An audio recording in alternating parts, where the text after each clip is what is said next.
దేశభక్తి సినిమాలకి సీజన్ నడుస్తుందా? పేట్రియాటిజం థీమ్తో వచ్చిన ఏ సినిమా అయినా సరే కాస్త విజువల్ ఇంపాక్ట్ చూపించగలిగితే చాలు బాక్సులు బద్దలవుతున్న పరిస్థితి ఎందుకుంది? నేను దురంధర్ గురించి మాత్రమే మాట్లాడట్లా. గత 5-6 ఏళ్లుగా చూస్తే ఇది ఒక ట్రెండ్ అని మనకు అర్థమవుతుంది. లేటెస్ట్గా బోర్డర్ 2 కూడా ఇలాగే ప్రభంజనం సృష్టించడం కనపడతా ఉంది కదా. ఇది కేవలం హిందీ సినిమాకి సంబంధించిన విషయం కాదు, దేశ రాజకీయానికి మన ఆలోచనలకి కూడా సంబంధించిన విషయం. ఆంధ్రప్రదేశ్ తెలంగాణ రాజకీయాల మీద కూడా ప్రభావం చూపుతున్న పొలిటికల్ ఫ్లాష్ పాయింట్ ఇది. తెలుసా మీకు? ఇది ఒక ఆస్పెక్ట్ అయితే, ఈ మధ్యకాలంలో మోస్ట్ అన్పాపులర్ అయిపోయిన పర్సనాలిటీగా ఏఆర్ రెహమాన్ ఎందుకు కనిపిస్తూ ఉన్నారు? ఈ రెండు వేరు విషయాలు కాదు. ఈ దేశంలో మెజారిటీ జనాభా ఎలా ఆలోచిస్తున్నారు అని పట్టి చూపించే ప్రాక్టికాలిటీ ఉన్న కరెంట్ అఫైర్స్ ఇవి. మరి వాస్తవాలు చూద్దాం. సినిమా రాజకీయాన్ని ఎలా ప్రభావితం చేస్తుందనే కాదు, తెలుగు రాష్ట్రాల్లో లెక్క ఎలా మారుతుంది రాజకీయం మలుపు తిరిగితే గనక అనేది కూడా ఇందులో ఉంది. మరి వాస్తవాలేంటో చెక్ చేద్దామా?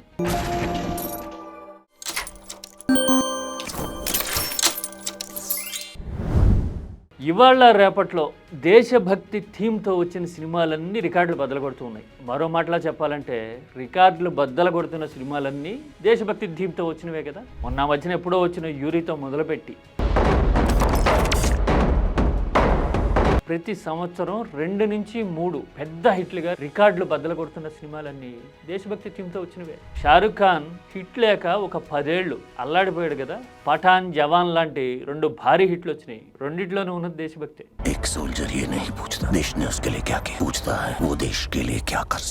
అంతెందుకు, గత 2 నెలల నుంచి ఇండియన్ బాక్స్ ఆఫీస్ ని షేక్ చేస్తూ ఉన్న దురంధర్ సినిమా చూడండి. దాదాపు 1500 కోట్లు వసూలు చేసింది ఈ సినిమా. ఇంతటి లాంగ్ రన్ ఉన్న సినిమా ఈ మధ్యకాలంలో రాలా ఇండియాలో. నిజమే కదా.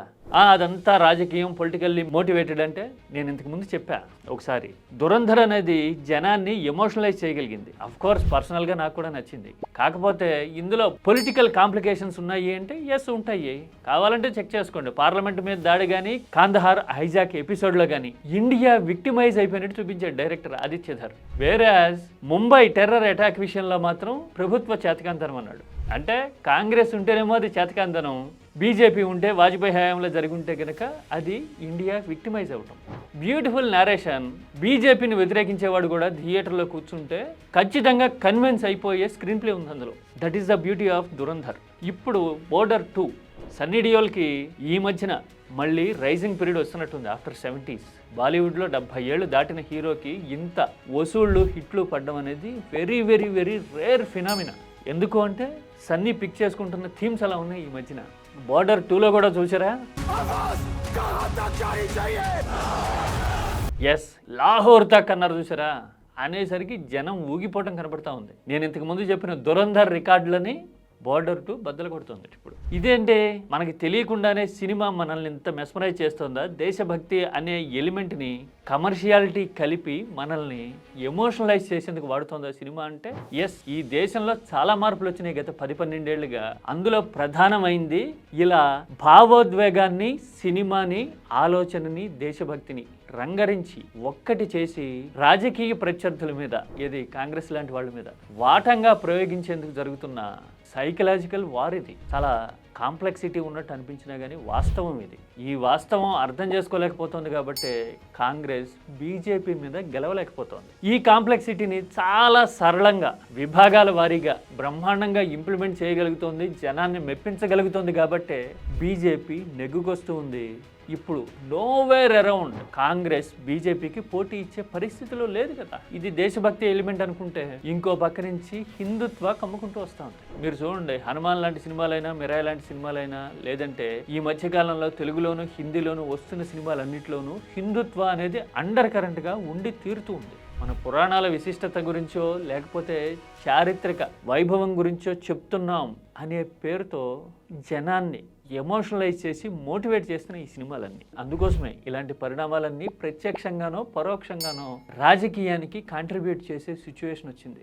మరి వాస్తవాలు ఇలా కనపడుతూ ఉంటే కాంగ్రెస్ మాత్రం ఎప్పుడో 40-50 ఏళ్ల కిందట అనుసరించినట్టుగానే కొందరిని సంతృప్తి పరిచేందుకు ప్రయత్నం చేయడము, ముతక ఐడియాలజీతో ముతక ఆరోపణలతో కొట్టుమిట్టాడడం కనపడుతూ ఉంది. There is the RSS concept, dictatorship, hierarchy, suppression. వీటన్నిటికీ తోడు ఏఆర్ రెహమాన్ లాంటి వాళ్ళు వచ్చి తన మతం గురించి మాట్లాడి సింపథెటిక్ వేవ్ క్రియేట్ చేసేందుకు విఫలయత్నం చేశారు. Power shift has happened. Might have been a communal thing also. AR Rahman అంటే మనలో చాలా మందికి ఎంతటి అభిమానం ఉంటుంది. 35 ఏళ్ల నుంచి ఏమో చూస్తున్నాం కదా, ఎర్లీ 90s నుంచి చిన్ని ఆశ రోజుల నుంచి పాటలు బాగుంటే గుండెల్లో పెట్టుకున్నాం. ఏ మతం వాడని చూసామా? ఇప్పుడు అవకాశాలు రావట్లేదుట, ఎందుకంటే ఆయన మతం ఫలానాట. ఎవరికైనా సరే క్రియేటివ్ ఫీల్డ్లో రైజ్ అండ్ ఫాల్ అనేది ఖచ్చితంగా ఉండి తీరుతుంది కదా.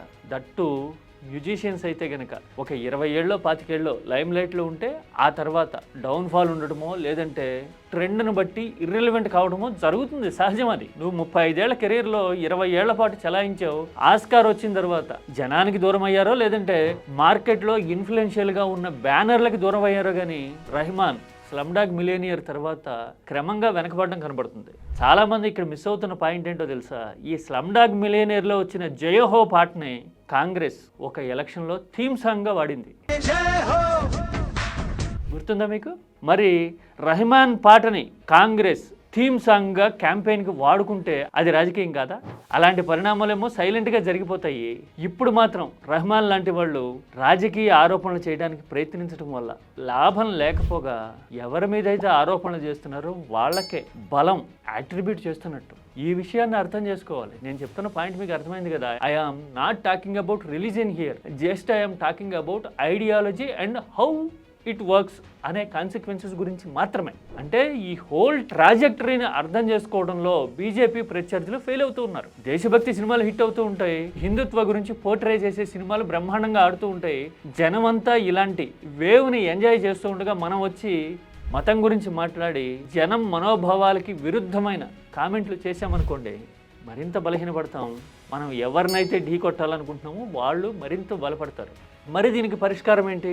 వీలైతే జనానికి అర్థమయ్యేలాగా, ఆకట్టుకునేలాగా వాస్తవాలు చెప్పడానికి ట్రై చేయండి. కళ్ళ ముందు జరుగుతున్న పరిణామాలని, భవిష్యత్తులో ఉండే ప్రభావాల్ని వివరించండి. అన్నిటికీ మించి ఎప్పుడో 70 ఏళ్ల నాడే ఒక సేయింగ్ ఉంది మనకు, popular saying, who lives when India dies అంటారు కదా. అలాగా చెప్పింది ఎవరో తెలుసా మీకు? తెలిస్తే నాకు కామెంట్లో చెప్పండి. అలాగా ఇండియా ప్రయోజనాలకి విఘాతం కలుగుతూ ఉంటే మన జీవితాలు ఎలా ఎఫెక్ట్ అవుతాయో అర్థమయ్యేలాగా క్రియేటివ్గా, ఎలాంగ్ విత్ పాలిటిక్స్, క్రియేటివ్ ఫీల్డ్లో కూడా వివరించి జనాన్ని మెప్పించండి. అంతే కదా. దేశభక్తి పేరుతో రాజకీయంగా పోలరైజ్ చేస్తూ ఉన్నారనుకోండి, మీరు ఇన్క్లూజివ్గా ఉండేలాగా దేశభక్తి ఎలా ఉంటుందో అంతే ఎలక్ట్రిఫైయింగ్గా, ఎంగేజింగ్గా చూపించండి. ఒప్పుకుంటే కనుక జనంలో రియలైజేషన్ వచ్చేందుకు స్కోప్ ఉంటుంది. ఇది ఎంటర్టైన్మెంట్ మాత్రమే కాదు, రాజకీయ ఐడియాలజీకి కూడా ఇదే ఫార్ములా వర్తించి తీరుతుంది. మరి అలా చేయగలిగితేనే ప్రస్తుత ట్రెండ్ని తట్టుకోగలుగుతారు, పోటీ ఇవ్వగలుగుతారు. అలా కానప్పుడు ఎవరైతే రెహమాన్ లాగా బయటపడతారో అలాంటి వాళ్ళే ప్రజలకి దూరం అయిపోతారా అని అనిపించడం ఇవాళ రేపట్లో కనపడుతూ ఉంది. ఇది వాస్తవమా కాదా? ఇక తెలుగు రాష్ట్రాలకు సంబంధించి కూడా ఈ ఐడియాలజీకి లింక్ ఉందని చెప్పాను కదా. అది ఎలాగో తెలుసా? దేశంలో మిగతా రాష్ట్రాల పరిస్థితులు, పరిణామాలు ఎలా ఉన్నా కానీ తెలుగు రాష్ట్రాల్లో ఇలాంటి ట్రెండ్ ప్రభావం చూపుతున్న దాఖలా చాలా తక్కువగా కనపడుతూ ఉంది.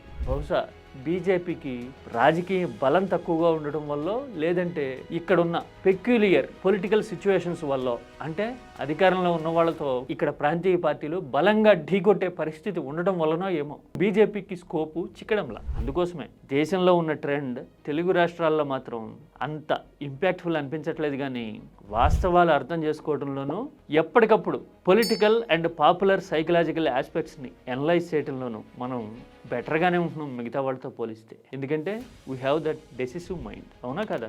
మీరేమంటారు?